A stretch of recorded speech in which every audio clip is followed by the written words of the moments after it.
Pass. Pass. Pass. Pass. Pass. Pass. What's this? Pass. Smash. Wait, why would he want to smash a Beedrill? You mean like crush it because it's a big bug? Matt? Wouldn't that be like a smooshing it or a swatting it maybe? Oh my God, Matt. You know what Smash is? How else would you have a child? I don't understand. Oh, gross. Hello, Internet! Welcome to Game Theory, the show that can't pass on the opportunity to ask you to smash that subscribe button. Very proud of that intro. Today's episode is dumb. Stupid, whoopid, silly, willy, in all the best ways possible. Not since the Luigi's Eggplant episode has there been something this dumb and ridiculous on the channel, but you know what? Here we are, and I gotta admit, I am excited about it. We've been so serious lately, talking about FNAF and Inscription and ARGs. It's time to go back to the basics. The roots of this channel, analyzing one man deciding whether or not he'd enjoy having relations with 900 fictional animals. Markiplier. Hit him with the dab! It's still alive! It's 2020! Come on, bring it back! We actually have a bit of back and forth when it comes to our channels. He plays Power Wash Simulator and asks for a theory. I want a deep dive video from MatPat about the lore of Power Wash Simulator. I, like the good friend that I am, make the theory about it. He creates a mystery series full of lore. I dissect said lore. He plays Security Breach and calls people who pick Monty Golf nerds. Anyone that picks Monty Golf is just a nerd. I, of course, go on to pick Monty Golf. Woo! Gator Golf! But if there's one thing I love more than Mark, it's math. Numbers. That sweet, sweet data. So when Mark uploaded a Smash or Pass video covering all 900 Pokemon, that was like the stars of content aligning. The whole thing happened with no context, no explanation, and seemingly no consistency. Pass. I really did not mean to say smash. This is horrifying. Smash. But what if there was a subconscious pattern here? Some sort of logic that cuts through the seemingly random knee-jerk choices? What if there was a perfect Pokemon that Markiplier missed? Or better yet, what if we created for Markiplier his perfect Pokemon? I had to look into it, and with the power of math on my side, I believe I found something. Despite the preferences that he voices in the video, his subconscious was making decisions that even he didn't fully understand. Smash. But why? Well, don't worry, Mark. As your friend, I'm here to help you out. So let's dive into this meme-ish madness to see what this video actually tells us about Markiplier's Smash or Pass preferences. Also, quick disclaimer before we start, not here to cast judgment or comment on any sort of sexuality. We're just sticking to the data and the trends that Mark provided about his preferences on fictional creatures. Love equals love, even when that means Mark's love for a giant sentient pile of sand. Weirdly smash. When the Smash or Pass video ends, Mark has said smash to 73 Pokemon. Yes, I recognize that the video counter actually says 72, but when he says smash to Lunala, the counter doesn't go up for whatever reason. When you look at the totality of the 73 that he chose, there's a real variety here. So before we get into the whole data set, I thought it'd be a good idea to start with the Pokemon that he didn't just choose to smash, but that he had a noticeable response to. Over the course of the video, there are 3 in particular that merit an over-the-top reaction. Florges, Sarina, and Pheromosa. Smash. Lining these 3 up side by side, you can immediately start to see a trend appearing. What I would describe as traditionally humanoid feminine features. Sultry eyes, long legs, that kind of thing. Pheromosa and Sarina even talk about these features in their Pokedex entries. Quote from Pheromosa's Ultra Sun entry, "A life form that lives in another world. Its body is thin and supple, but it also possesses great power." And from Pokemon Sword's entry on Sarina, "This feared Pokemon has long, slender legs and a cruel heart. It shows no mercy as it stomps on its opponents." What this shows us is not only do these two have traditionally feminine qualities, they're also incredibly strong and prone to violence. Definitely coincides with data that we've seen from Mark in the past. How many times have I said, I want a woman that could crush my head in between her thighs? Yeah, Pheromosa definitely has those step on me vibes. People might mistake me for some kind of a masochist, which isn't true and would be ridiculous for people to think about. In fact, I was surprised by how many Pokemon he chose that did have sharp teeth, claws, talons, and spikes. 19 to be precise, 26% of his choices. Now, obviously that means that 74% of his choices didn't have things that could cut, tear, or gouge him, but it felt like quite a high percentage for someone that vehemently denies being a masochist. Do you think Mark is a masochist? Yes. It's so completely obvious, but for some reason he's in denial about it. Outside of those physical features, it's about about it. Nothing much to unite the key three, so I then took a look at the wider data set. And it's there that you really start to see some fascinating trends. Looking at every Pokemon Mark would smash, his overwhelming preference were Pokemon from Generation 7, 16 of the 73, roughly 22%, including choices like Zalazzle and Primarina. The interesting thing about that is that Generation 7 primarily took place in Alola, Pokemon's version of Hawaii, and wouldn't you know it, but Mark was born in Hawaii. Clearly, he felt some kind of deep-seated connection with the Pokemon native to his birthplace, despite these choices being made without him recognizing anyone past Gen 1. Now we're getting into things that I have no idea. Are these even real Pokemon anymore? Sometimes the heart just can't articulate what the heart wants, but deep down, it knows what feels right. And while Mark immediately shows an innate preference for leggy Hawaiians, beyond that, he appears to be fairly open-minded. Take typing, for instance. Mark, in general, shows no discrimination. Every type here has been smashed at least twice, but his top types are Psychic, which came out to 11 smashes, closely followed by Water with 10. All the rest were 8 or lower, with Steel and Rock being the bottom two categories. But Psychic being at the top actually makes a lot of sense when you think about it. We've established Mark's attraction for humanoid figures in the Pokemon, and if you look at Psychic types, a decent number of them appear to be in the human-like egg group. Even ones that don't appear there do tend to have human or fairy-like qualities, like Mewtwo or the Tapu legendaries. Speaking of appearances, it's probably worth talking about color. I mean, things like type aren't necessarily obvious when you first look at them. Even the anime has this running joke about Pseudo-Wudo looking like a tree, but actually being a rock type. Pseudo-Wudo's a rock type? That's pretty hard to believe.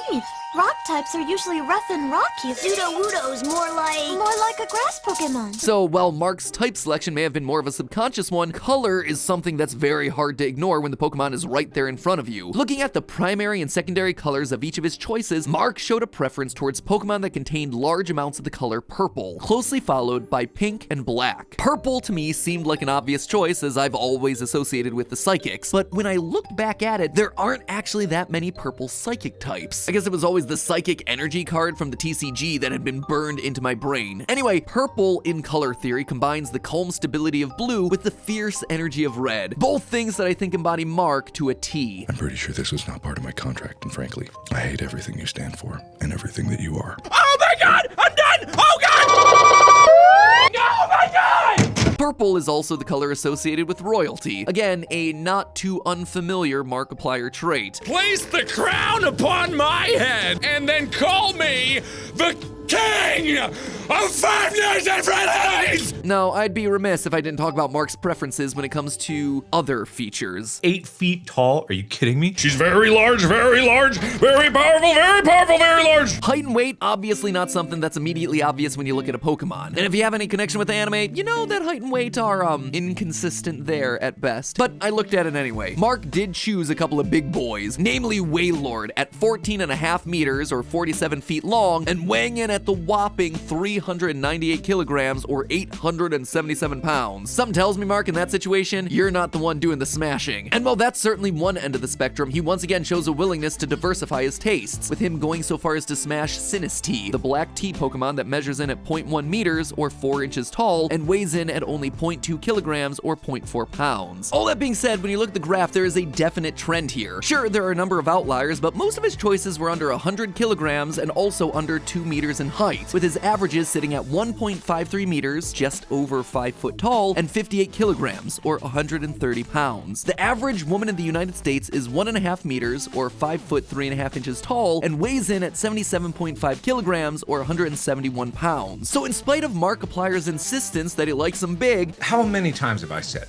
I want a woman that could crush my head in between her thighs? the evidence actually shows that his preference is for Pokemon that are smaller than average. I'm king of the squirrels! I mean, I wasn't implying that small, but you did just help me segue into my next point, animal groups. You know, mammals, fish, reptiles, birds, amphibians, invertebrates, those sorts of groups. It's a very simple way for us to group animals based on certain features. The Pokemon world already has its own version of this, which is the egg groups, but egg groups are weirdly unspecific, especially when it comes to some of the larger categories. The field group, for instance, is the most common group, so it's not surprising that it came out as the #1 in Markiplier's pick of Pokemon. But the group itself is very random. There are mammals like Lot Bunny, but also reptiles reptiles like Arbok and birds like Blaziken. So as the group consists of many different types and appearances, it seemed pretty unhelpful from a data standpoint. Hence, I broke the data down into what each Pokemon looks like, adding a couple of extra categories like objects, ghosts, plants, and humans to cover all the bases. I initially thought that birds were gonna be at the top because so many of his picks were just straight up birds like Swanna and Mandibuzz, but the data was actually a bit more spread out than I expected, with 4 groups all basically tied for the top slot: birds, bugs, mammals, and humanoids. I did try to take it a step further. Maybe it wasn't actual birds that came out on top, but maybe bird-like faces, pointed and sharp features. Think Pokemon like Zoroark with its elongated face, or Malamar, who's more like a squid but has a beak and is just very long and pointed. However, the data surprised me here, as 18 faces do fit the sharp, pointed description, but it was trounced by the 35 Pokemon he chose with rounded facial features, like Gardevoir, Sliggoo, Ledian, and of course, Magneton. Can't get much rounder than literal orbs. Now, obviously, we can't measure things like age when it comes to Pokemon, other than the odd Pokedex entry like Florges that talks about him being centuries old. Evolution, on the other hand, is measurable. How many evolutions in each Pokemon's evolutionary chain? How do they evolve? What stage within the evolutionary chain does Markiplier prefer? And it seems like he likes them mature. Of the 73 Smashes, 42 were fully evolved forms, and 33 of those came from a 2-step evolution process. It's also worth noting that most of his choices were evolutions brought about by leveling rather than things like items, friendship, or trading. Weirdly, the results tell us what I think we can all agree on: Mark works hard and he surrounds himself with people who also work hard. He puts a lot of effort into his content. He works out regularly. At least I thought he did. Do you exercise often and stay active?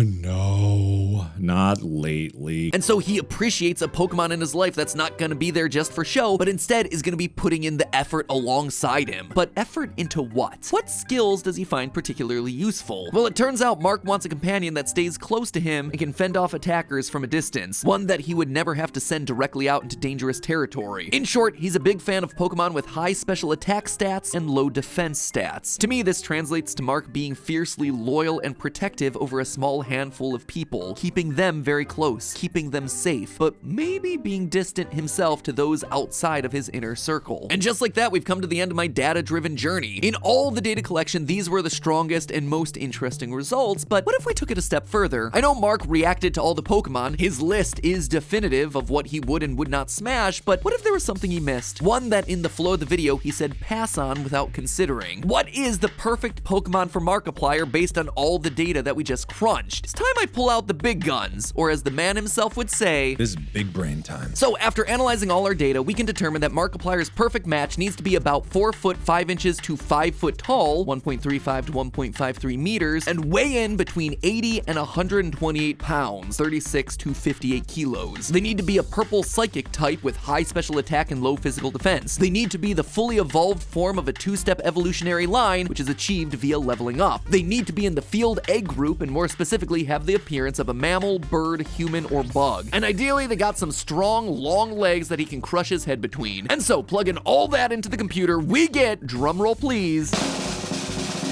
nothing. Mark didn't just pass on one by accident. All the features just don't exist in one package. But don't worry, theorists. I wasn't content to leave you or Mark empty-handed. Maybe there's a Pokemon that's close enough. One that ticks almost all the boxes, just not quite all of them. After digging around for several hours of my life that I'll never get back, I present to you the Pokemon that fits the bill, Mienshao. Height right in the pocket at 1.4 meters. Weight right there at 35.5 kilos. Mienshao isn't a psychic type, but it is definitely purple, has low physical defense, and is the final form of a 2-stage evolution. And to round it all off, Mienshao is a mammal and part of the field egg group. And what's most interesting of all was Mark's response to Mienshao during his video.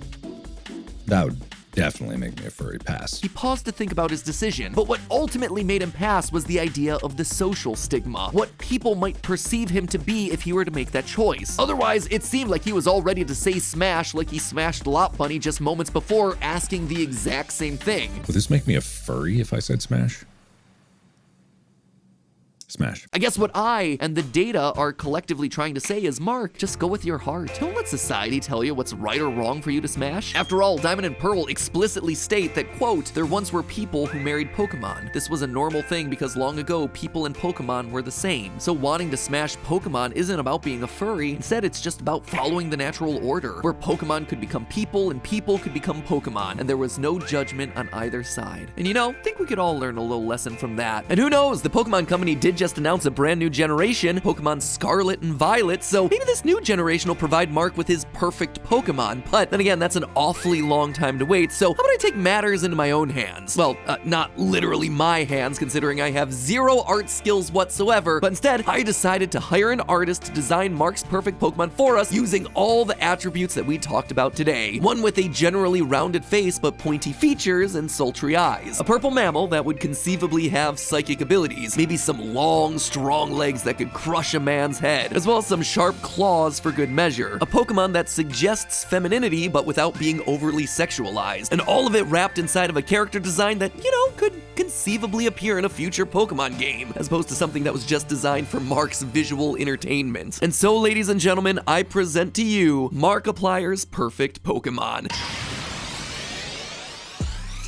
I have to say, no matter what Mark thinks, I think this turned out great. You keep your leering male gaze elsewhere, my friend. I love this design. Not in a smashable way, though not necessarily not in a smashable way. I just think it's great. I feel like I should submit it to Game Freak. I think our artist crushed it. She did an incredible job. All of her links are gonna be down in the description below, but fun's not over yet. This Pokemon doesn't have a name, so sound off in the comments what you think we should call this thing. I am fascinated to see what you guys come up with, which means that there's only one thing left for you to smash, and that's the subscribe button. But hey, that's just a theory. A game theory. Thanks for watching.